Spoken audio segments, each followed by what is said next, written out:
The story begins with a sudden cough of blood. One was a lawless billionaire, and the other was an ordinary old man who had worked hard his entire life. They had originally lived in two completely different worlds, but one cancer diagnosis pushed them into the same hospital room at the exact same time. And in the final countdown of their lives, they were about to do something that many people dream of doing but never dare to. The arrogant billionaire Edward Cole was actually sipping coffee slowly in court. When the judge urged him to speak, he simply raised his hand and told him to wait. But in the very next second, Edward suddenly coughed up blood. Before long, Edward was admitted into the very hospital he owned, and even the coffee machine he could not live without was moved in with him. At that moment, he still had no idea how serious things really were. But not long after, he realized there was actually someone else in the room. That man's name was Carter Chambers, and his life was almost the complete opposite of Edward's. Edward had his head shaved and underwent brain surgery. He had more money than he could ever spend, yet not a single person stayed by his side. Meanwhile, there was always someone at Carter's bedside. The next day, the doctor told Edward that his cancer had already spread and that chemotherapy had to begin immediately. After the doctor left, Carter tried to ask about his own condition too, but because he was not technically that doctor's patient, he was mostly ignored. Edward was still showing off the civet coffee he had brought in. But not long after, chemotherapy wrecked him so badly that he threw up until he was completely drained and became a regular in the bathroom. Seeing that there was always someone visiting Carter, Edward could not help but sigh and say that at least a heart attack was quicker than cancer. Meanwhile, Carter received a model Ford Mustang from his granddaughter. But because his test results still had not come back, he could not stop worrying. As time passed, the two of them slowly began talking about their lives. But when Carter asked Edward whether he had any children, Edward never gave him a real answer. Edward had gone through 4 marriages in his life, and none of them had lasted. The only relationship he had truly succeeded in was the one he had with his career. He had started making money at 16 and worked his way all the way up to where he was now. Carter was the exact opposite. He had originally wanted to become a history professor.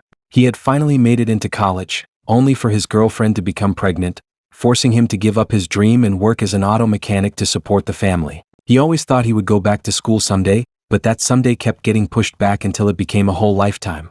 After that, the two men stayed in the same hospital room, slowly burning through the time they had left, and gradually became close. Carter finished his treatment first and was only waiting for the final test results. During that time, he started writing a bucket list, making a list of the things he still wanted to do before he died. Edward was curious about it. But not long after that, the doctor first brought Edward his results. He had only 6 months to a year left.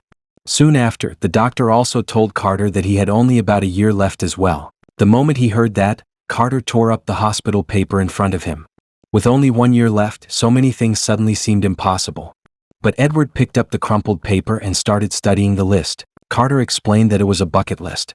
But in Edward's eyes, those wishes were far too ordinary, so he added several crazier items himself, like skydiving, driving a Mustang, kissing the most beautiful girl in the world, and seeing breathtaking sights with his own eyes. And unexpectedly, those things later became what mattered most.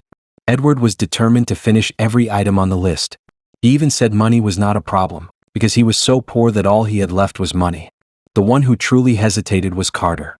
But Edward kept convincing him, saying that he had never really lived for himself a single day in his life, and now the chance was finally right in front of him. In the end, Carter was persuaded. Just then, Virginia came into the hospital room. Carter told her the test results and also told her that he wanted to leave for a while to finish that list. Virginia could not accept it at all. She could not understand why, when someone's life was almost at its end, he would choose not to stay home with his family and instead run off with a man he had only known a short time. The two of them got into a huge fight over it.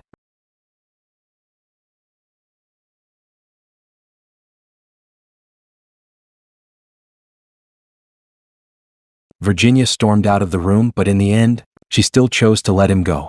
And just like that, the two men set off on the final journey of their lives. The first thing on the list was skydiving. Carter was terrified, but he still jumped with the instructor anyway. Right after that, Edward did it too. Later, Edward got Carter the Ford Mustang he had always dreamed of, and the two of them had the ride of their lives on the track. After that, they boarded Edward's private jet and flew to France. Once in France, Edward took Carter to the high-end restaurant he had been visiting for years and treated him to caviar. And it was there that Carter finally learned that Edward had a daughter named Emily, and that the two of them had not spoken in many years. Carter immediately wanted to add "reconnect with your daughter" to the bucket list, but Edward crossed it out at once. But not long after, Carter suddenly started bleeding from his chest. It turned out that one of his tubes had come loose. It was not a major problem, but for the first time the trip no longer felt so easy. After returning to Edward's house in France, Virginia called and told Edward to send Carter back. She said she had already prepared herself for the day her husband would leave her, but not while he was still alive. Edward had no choice but to try to convince Carter to go home. But Carter knew very well that leaving on this trip had not been a moment of impulse. It was a decision he had made after truly thinking it through. He felt that something between him and Virginia had long since gone wrong. After the children grew up, only the two of them were left at home, but that feeling of needing each other had slowly disappeared. Edward understood too that until Carter faced those things, he would never truly end this journey, so the two of them kept going down the list.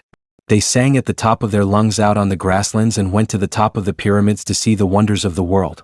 Carter also said that the ancient Egyptians believed that before a person could enter heaven, they would be asked two questions. Had you found joy in your life? And had you brought joy to someone else? Edward could answer the first question, but he had no answer for the second one. Later, he finally opened up about what had happened between him and his daughter Emily. Emily had fallen in love with someone she should not have. As her father, Edward strongly opposed it.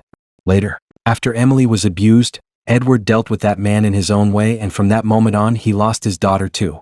He did not regret what he had done, but he knew that it had cost him her completely. After that, they went to India and visited the Taj Mahal, where they talked about whether they wanted to be buried or cremated when the time came. Carter said he wanted to be cremated, his ashes placed in a coffee can, and buried somewhere with a good view. Later they went to China, rode motorcycles along the Great Wall, and planned to go see Mount Everest. But then bad news arrived. The snowstorm on the mountain was too severe, and no plane could go up. The earliest possible date would be the following spring. But neither of them knew if they would still be alive by then. Edward believed the journey was probably coming to an end. But Carter got angry, feeling that Edward was once again trying to push him back into his old life.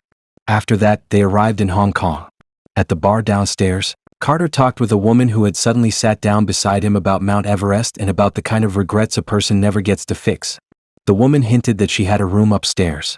But in the end, Carter turned her down, because in that very moment he suddenly understood what it was he really wanted. When he returned to the room, he immediately said that he wanted to go home. And Edward could tell that Carter had finally found his answer. On the day they were supposed to head back, Edward had said he would drive Carter home. But the car ended up stopping in front of Emily's house. It turned out that Carter had arranged it all. He had even asked Thomas to secretly keep an eye on Edward's daughter. Edward exploded with anger, feeling that Carter had crossed the line and meddled in his life. He stormed out of the car, tore up the bucket list, and sent Thomas away too. To him, the whole trip had only ever been about having a little fun. He had never intended to let anyone truly step into his life. In the end, Carter returned home. He stood at the door as nervous as he had been the first time he ever met Virginia. And when the door opened, the woman he had loved for his whole life was still there waiting for him. But when Edward returned home, all that was waiting for him was an empty house and loneliness. Just when Carter and his wife were trying to start over, he suddenly collapsed at home. The moment Edward got the news, he rushed to the hospital. It turned out Carter's cancer had already spread to his brain. Carter shaved his head and prepared for one last treatment. He even pulled out a new list and completed another item with Edward, laughing until they cried. After that, he handed Edward the repaired bucket list. The rest of the things on it could only be finished by Edward alone now. Not long after, Carter's surgery failed, and his life came to an end. After Carter died, Edward finally opened the letter that had been left for him. In the letter, Carter told him that Virginia had said he had left the house like a stranger, but came back as a husband again, and that all of that change had happened because of Edward. Edward finally went to complete the hardest item on the list, kissing the most beautiful girl in the world. That person was actually Emily's little daughter. At the funeral, Edward admitted that in those 3 months, Carter had not just walked part of the road with him. He had truly saved his life. Later, Edward also left this world.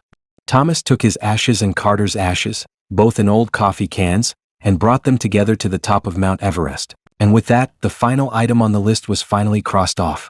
So what this film is really about is not death, but how once people know where the finish line is, they finally learn how to live. So if it were you, what would be the very first thing on your bucket list? And what is the one regret you most want to make up for? Leave your answer in the comments.